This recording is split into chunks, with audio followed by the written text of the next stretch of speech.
मी पुन्हा एकदा विनंती करेल, आजच्या 17व्या शब्दगंध साहित्य संमेलनाचे स्वागत अध्यक्ष धडाडीचे कार्यकर्ते शिव फुले शाहू आंबेडकर यांच्या विचारांचा वसा जपणारे आदरणीय सुरेश भाऊ बनसोडे आपल्याला विनंती करेल मी की आपण सर्वांशी सुसंवाद साधावा.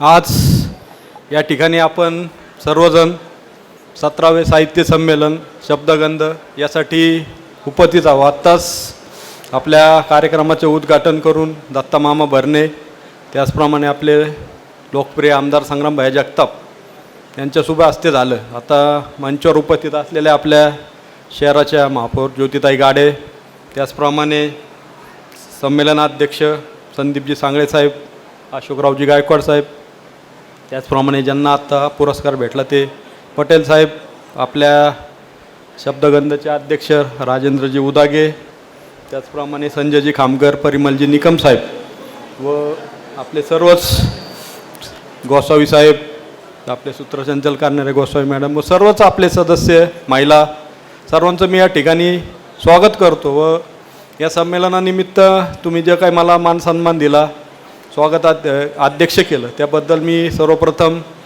आपल्या शब्दगंधचे आभार व्यक्त करतो.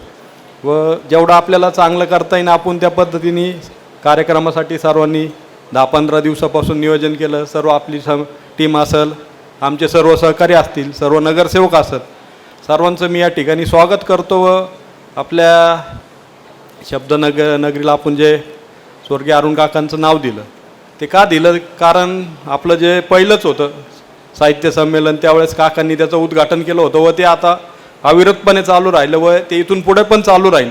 त्या आपल्याला काकांचे त्यामुळं आशीर्वाद भेटले त्या संमेलनाला.